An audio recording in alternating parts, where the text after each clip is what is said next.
Welcome back, everyone, to another episode of Sporting Max. But today we're joined by the Los Angeles Lakers head of security, John Stirn. Welcome to the podcast, John. How are you going at the moment? I'm going great. Thanks, Max. How you doing? I'm really well, thank you. Good. Now, to start off, I'd like to talk about where did you grow up and what was growing up like for you? Well, I grew up in Los Angeles. Growing up was good. I didn't have any really problems. Went to high school and went to college. Started in the security business when I was 18. Hmm. Worked there for about 3 or 4 years, and I worked my way up in the security business. Then I became a deputy sheriff for LA County. Hmm. Worked there for a number of years, and then started the Lakers about 17 years ago. This will be my 17th season coming up. So a Uh-huh. long time doing that. But yeah, life was good. I can't complain. What made you want to, get into security? Uh, Actually, kind of just happened by accident. I always want to get in law enforcement, but here in the Hmm. States, you can't be a cop till you're 21 years old. So I figured, since I can't be a cop till 21, might as well do something. Yeah, And I was working fast food at 16. I decided, that's just not a good job for me. yeah. And I decided, what's the closest thing to being a cop, and that's security. So I started security at 18 years old, and I've never looked back. What was it like to sort of be a cop for maybe one or two or a couple of years? It was good. I did it a few years, too many Yeah. years, but it was good. It had its moments like everything else. Like every job, has its ups and downs. But Yeah. overall, it was a good experience for me. I don't know if I'd want to be a cop now with all the stuff going on in the United States. Yeah. I'm sure you hear all the stuff's going Yeah. on, but definitely not a fun time to be an officer here for sure. So I got out at the right time. So how did you get into security and sort of finding your own security company? Well, like I said, I started when I was 18 because I couldn't be an officer. So I started as an unarmed guard, then I became an armed guard, and then I Hmm. went scheduling, and then I became a operations manager. So I kind of worked my way up, but I always had that passion to be a police officer. So, Yep. once I did that, then I realized that the money's not quite there as it is in the security business. So I decided, 25 years old, I'll take a chance, get my license, and start a business, see how it goes, just a way to supplement my income. And instead of supplementing, I kind of, like you get lucky breaks every now and then, as we all Yeah. do, and got a few lucky breaks, and I've never looked back since. Now we have over 1,000 employees. Yeah. In 1994, so that you obviously founded Southwest Patrol. Where did the idea come from to begin your own security company? To be honest, it was just the owner I worked for. I saw him and the lifestyle he lived, and I saw the freedom and flexibility he had Hmm. um, was really good, and so I just felt that was a good opportunity for me. And I knew that when I started at 25, I was young enough where if I failed, I'd still have the job as a cop. And then if it went great, then I'd have years of good times. So like I said, luckily I had years Yeah. of good times with me. Take me through training techniques in which you would use on like to sort of train your security guards. Well, we do a number of things. I mean, shooting's important, so the guys go to the range every couple of months and shoot the guns. And one Hmm. thing we really like doing is called a FATS simulator, which basically it's like a movie almost, but it's a real like a almost like a scenario based training Yeah. where you might have some guy that comes out at you with a gun, and you have to shoot or don't shoot, or sometimes you might not have a gun, and then you have to make a decision if you Wow. shoot or not shoot. Someone might have a knife, and they might come at you, or they don't come at you. So basically scenario based. So we do that a lot. And then Hmm. guys that have the tasers, they have to go through taser training. They have to get shot with the taser gun themselves, and that's always not Wow. fun. To get a baton, you got to use your baton. To get a mace, you have to use your mace. So there's different levels of training for sure. And then we have patrol meetings every month that we have here in the office that we go over training with all the guys, what to Hmm. do, what not to do. So Now I hear you're involved in charities and giving back to your community. What charities do you help out with, and why do you help out? Well, I like the Jude Hospital, and the reason why is because we had a lot of basketball players that went to that Hmm. hospital, and it's basically a children's hospital for kids, and Yeah. so we're involved in that. We do a lot of appearances there. We donate money to, and also we do a lot of donations to schools that we do security for, Hmm. with their work, things like that. So, Uh, and the Make a Wish Foundation is also a good one too that we do. yeah. How did you get the gig with the Lakers, and what was that like for you coming in on the first day? So with me, it was very lucky, like everything else, you don't put a job application, say security wanted for Lakers. Otherwise, Yeah. there'd be millions of people. But like everything else in life, a lot of luck involved. My training sergeant with the station I worked at, the police department, Mhm. the company that he worked for had basically a Lakers contract. And unfortunately, when Kobe got arrested in Colorado, Yeah. his wife said kind of like no more, I'm not going to do not going to do security anymore using this company. And so basically, Mhm. I kind of just picked up from there. Now what was that like on your first day, meeting Kobe, and how did you meet? Sort of introduce yourself to Kobe. Well, I mean, since we did security for the whole team, it's basically just I had kind of a guy that did it before, so he was able to kind of train me and show me the ropes. Obviously, Yeah. you're nervous, like everything else. When you first start something, whether it be your first day of school or first day of a job, you're a little bit Mhm. apprehensive. You're nervous. You're unsure what's Mhm. going to happen. You're unsure of how the players are going to treat you. So you just have to kind of be humble and be quiet and respectful, and just go along with the flow. And with Kobe, I don't think I spoke much to him in the first 2 years. He's very, Mhm. he's kind of it's one of those things where when he gets to know you, he opens up, but it takes a little while for him to open up. Yeah. And I'd say for the first 2 or 3 years, I wasn't really talking to him much, but then after a while, it started, getting better and better, and we became very close friends towards the end there. So who were some of the players or sort of friendships you might have made with some of the players throughout your time at the Lakers? Well, Sasha Vujic was probably one of my favorites. I don't know if you remember him, but he played with the championship. He and I got along great. Probably the first day, we came in. Jeremy Lin was great. Yeah. He was always trying to convert me into being religious with him all the time, so that was a good experience. D'Angelo Russell is still a good friend of mine. We talk all the Mhm. time, still right now. He played jokes on you all the time, and he and I became very good friends. Carmelo Anthony, probably he's one of my. I work with him a lot too. He's probably one of my Mhm. closest friends in the NBA besides Kobe. What's that like to work with an NBA superstar like Carmelo Anthony? Well, like everything else, it's as you grow older, you'll find this out that everyone has their own personalities. So Yeah. whether it be an NBA player, a police officer, a pilot, whatever the case is, everyone has their own different personalities. So some players are very extroverted, talk a lot, they're very personable. Other players are very quiet, they don't talk at all, they keep themselves. Yeah. Others have a chip on their shoulder, think that they're God's gift to mankind. So it just depends on what everyone has different levels of personality. That's all I can say. Mm.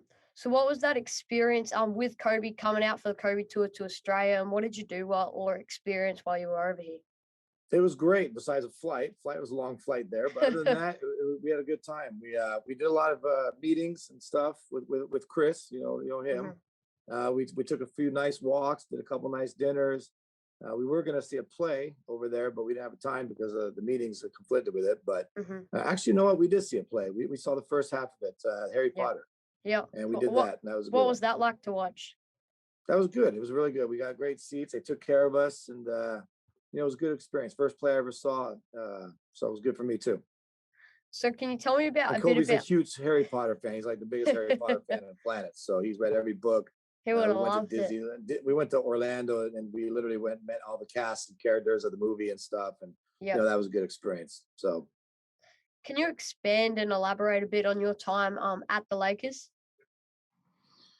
well, I mean, I realized that when I was growing up, I always thought the pro sports players are overpaid highly. But working in a professional sports industry, I see how really a lot of work they have to do. In the Yeah. morning time, they got to wake up, they got to do practice, shoot arounds, then they go back to the hotel, get a couple-hour nap, and then we're right back at it at the game. We got to be there Mhm. an hour and a half, 2 hours early. We got to stay there for the game, and then we got to stay there 2 hours after the game, Mhm. and then we have to leave right away to the next flight that we have, the next city. We don't get in until 2 o'clock Yeah. in the morning, 3 o'clock in the morning sometimes by the time everything's put away. And then right back at it the next morning. So you Wow. realize how much work they have to do, and how much sleep deprivation you have. And there's certainly good times, when the playoffs happen, seeing the championship games and being on Yeah. the court when the Lakers are celebrating a championship is a great experience that not many people get to experience. So for me, that was amazing.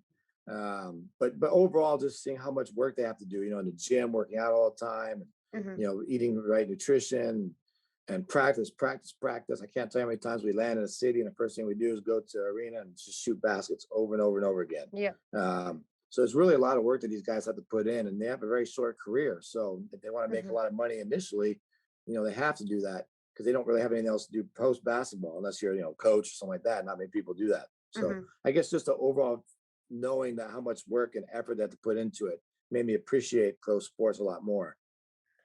Sometimes how you like hear maybe in the media and things like that, people saying, oh, like I've heard sometimes at school or things like that, people go, like, oh, you could make the NBA. Well, it's like you probably couldn't make the NBA because the amount of work and hard effort and dedication you have to put into it is like out of this world. So what's that like for you to come into um the Lakers and see how much work and dedication these guys put in to achieving success and championships. Well, I mean, for me, like I said, I appreciate it a lot more. It makes me aware. And if you Hmm. think about it, if you play even a great player at the high school level is an in amount of good success to begin with. Yeah. And then to be recruited by top college is another level of success that so few people get to have. And then to be drafted by the NBA, which is even a higher level, is so Yeah. hard. I mean, if you think about the millions of basketball players out there, and each NBA team only has 13 to 15 people on it, Hmm. and there's only, maybe what, 27, 28 teams or so, it's a very small percentage of basketball players that get to reach the elite, point zero Hmm. zero zero zero 0.00001%. Yeah. It's really what it is. So, I think it makes you appreciate the talent and the hard work that these guys have to put in through basically their whole life. I mean, because they're starting out as young kids and just Hmm. spending hours and hours and hours on the basketball court. I think that speaks a good volume on the success that people have, and then even being the elite level is even a different story. It's hard enough getting an NBA, but let's be real, most NBA players aren't. They're just on the Yeah. bench. They don't start. The majority of the team, in fact, doesn't Yeah. start. They're just the role players. They come in and then to be a starter is another level that you have. And then to be an elite starter, which there's only maybe 10 true all stars, In in the the league. league, Yeah. that makes it even harder. So Yeah. I think just the talent and the amount of effort that you have to do makes you really appreciate the top elite players. What's the entire COVID pandemic been like for you? Obviously in America, and then what have you done throughout this time? Well, I mean, just like everyone else, a lot of people, it's very hard. Yeah. For me, it wasn't so bad because being a security business, there's always a big demand for security. Hmm. Lakers still go on, they play. All of our clients still need security. Some of the celebrities that we work with, they don't travel as much anymore, so that kind of took a drop. Some of the clients that we had dropped service, but then we picked up others that wouldn't normally use us because of the pandemic. So we balanced out. I spent a lot of time in Miami. I have a boat out there, and Miami's pretty much open. They haven't closed Hmm. the society kind of like LA has. So I was spending a lot of time over there. So for me, it hasn't been so bad. Actually, it's been kind of a refreshing break for me. But seeing everyone else suffer, that's certainly hard for me. Seeing everyone else, that hasn't been able to work, and the income that's been lost and the hardship that people have had has been not easy to see. But me personally, the pandemic really hasn't affected me that much, fortunately. Yeah. So did you go over to that NBA bubble at Disneyland? Yeah, I went to the first month and a half, but after that, I couldn't Yeah. commit to that, long. So I had to leave Yeah. after the month and a half was over. What So was that that? that was terrible.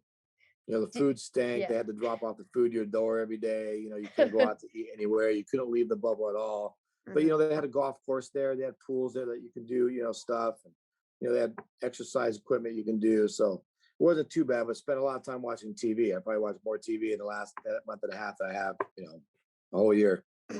What were the courts like at the bubble to actually be there and experience it? The courts were nice. It was a little unusual being a small venue. Hmm. But I'm used to it because we go to China a lot. With Kobe, we went to China a lot and played little pickup games over there. So the small courts weren't such a bad deal. Like tonight we have a Yeah. game, and there's only be 2,000 fans at the Staples Center. So that's gonna be really weird seeing 2,000 fans, Hmm. at an arena that normally holds 17, 18,000. Yeah. I hear you're a massive tennis fan. What do you think of the Australian Open? Well, I love the Australian Open. I would have come this year, but unfortunately, it was closed to Yeah. outsiders. But next year, I definitely plan on coming. I've been to the other Grand Slams. I've been to Wimbledon. I've been to French Open. I've been to U.S. Wow. Open, and I see a lot of other Miami Open. I go to the Indian Wells tournament, which is a big tournament. So, Hmm. for me, that's always been a kind of a dream of mine, seeing all four of the Grand Slams. I've already done 3 Australian Opens, the last one. So I plan on doing that this year for sure. And I look forward to being out there. I see you got to hold the Lakers championship trophy. What was the championship experience and whole sort of NBA finals and playoffs, I guess, like for you? And how did it feel to hold the trophy? Well, I mean, the trophy was heavier than I thought, that's for sure. Very heavy. How I much does got it to weigh? fly. Well, I don't know how much it weighs. I don't know if you guys use pounds or kilograms, but Yeah. I would have to maybe guess 20 pounds or so out here, 20 Wow. 20 pounds or so if I had to make a Yep. guess. But it's definitely, that's the first thing you notice. It's very heavy. Yep. And then I had to fly it out to Las Vegas because we had an exhibition out in Las Vegas, and I flew my plane out to Vegas. So it was kind of cool. But, this championship was different than the last two because the last two, one was in Orlando. Hmm. So it was away. And then this last one in 2010 was at home. So you got to celebrate in front of Lakers fans. So each Yeah. championship was different, and this championship was very unique because obviously there's no fans there Yeah. at all. So Yeah. each one of the 3 championships that I've gotten, been very unique. So I brought 3 of the championship rings too that I Oh, got. I don't know if I can show you, but there's oh, the bling. it's hard to see, but I brought Those are awesome. yeah, I brought it's pretty big. I mean, Look at it's them. barely fits on my hand. Very heavy too. Wow. So how much do the rings weigh? I couldn't tell you. I couldn't even tell you, to be honest with you. But I don't even wear them in public because when you wear them in public, they're so heavy, and people start making comments like, "What is that?" And it Yeah, just is it becomes almost. real? It's almost, the attention is almost not even worth it sometimes, to be honest with you. So I just kind of stays in my safe at my house, and I don't even bring it out unless I show my friends. Yeah. So when did you get presented with those championship rings? The team got presented about 2 or 3 months after, Yep. maybe about 2 months after the championship. We all had to go to the ring store, get fitted, Hmm. and then it takes about a month for them to make. So I'd say maybe about 3 months. Then the Wow. players don't get it until when next the beginning of the first home game of the next year. That's when the players get their rings. Yep. Can you expand on like who else you've worked with throughout your career, like celebrities and things I like mean, that? I work with Kanye West. I work with P. Diddy, Sean Combs. I work with Leonardo DiCaprio, Gene Simmons, Jennifer Wow. Lopez, Madonna. I mean, you name it, pretty much Al Gore. We worked with a lot of people over the years, a lot. Kathy Griffin's a very close friend of mine. I work with her. Mhm. Um, she's amazing. So who are some of like the guys in the Lakers squad for this season who you might be sort of close with or forming relationships Well, with? but Kyle Kuzma, I'm closest to of all. We Hmm. talk, we talk often. In fact, he follows me on Instagram. Yeah. One of the few. He follows maybe 300 people. I'm one of them. So Yeah. I'm honored to have him follow me. But Kyle Kuzma's one of the ones I talk to a lot. LeBron and I don't talk a whole lot because he has his own security staff that he's brought over. Anthony Davis, Yeah. same thing. He brought his own security over. So LeBron and Anthony Davis, I don't talk to too much, but definitely Kuzma's probably the closest one I talk to. What's Kyle Kuzma's personality like? He's amazing. He's really down to earth. He's humble. I don't know if you ever see his Instagram, but he's definitely into fashion. I saw a post he pitched the other day. I was laughing because it was the most unusual outfit I've ever seen in my life. Yeah, if any of your viewers want to go to Kyle Kuzma's website, they can see some of the outfits he wears. They're quite extravagant for sure. But very very great person, very humble, very nice, down to earth. I see you've got the Mamba mentality jacket on there. I So do. Yeah, that's his latest sweat jacket he just got. Yep. what does that mentality mean to you? And then what did Kobe mean to you and sort of living on his legacy? Well, I think with Kobe, he just demanded perfection, Hmm. and he didn't settle for anything else, and that's why a lot of teammates sometimes had a hard time working for him because he's very demanding.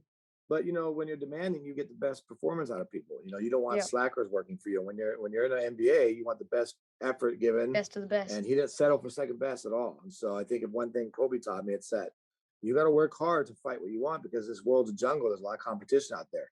Hmm. And there's always someone wanting to take your place, no matter what you do in life. It doesn't matter what it is. If you have a Hmm. $20 an hour job, if you have a $2 million an hour job, people are always wanting to take your place. And another thing is everyone's replaceable. He always taught me that too. Is like no matter how good you are, you're only as good as the next person behind you. Yeah. And so you could be the best person in the world, but there's always someone that's looking to take your place, and someone that could be better than you. So you have to maintain that high level, the whole time and never Yep. slack off. take me through piloting. How do you find being up there, obviously in the sky and in the air, and what types of planes do you fly? Well, for me, I think piloting, getting my pilot's license was the hardest thing I've ever done. Wow. Harder than owning a business, harder than working for a sports franchise, harder than being a cop Mhm. because there's just so much you have to do. You have to learn ground school, you have to learn how to fly the plane, you need to learn the avionics, you have to learn how to talk to air traffic control. 95% of the people that start their pilot training don't make it. Only 5% do. Mhm. And I was ready to give up a few times too because it was just so hard. And I remember Kobe always coming to my room while I was studying, and he always said, "Wow, I applaud you for that." And one of his Yeah. producers that worked for one of his documentaries was also a pilot, so he kind of mentored me a little bit and kind of showed me the ropes. So we had common ground in that. But being up in the air is just a very peaceful feeling. There's no other better views. I mean, if here in the States, you pay millions of dollars to be up high in a penthouse level of a Yeah. condo.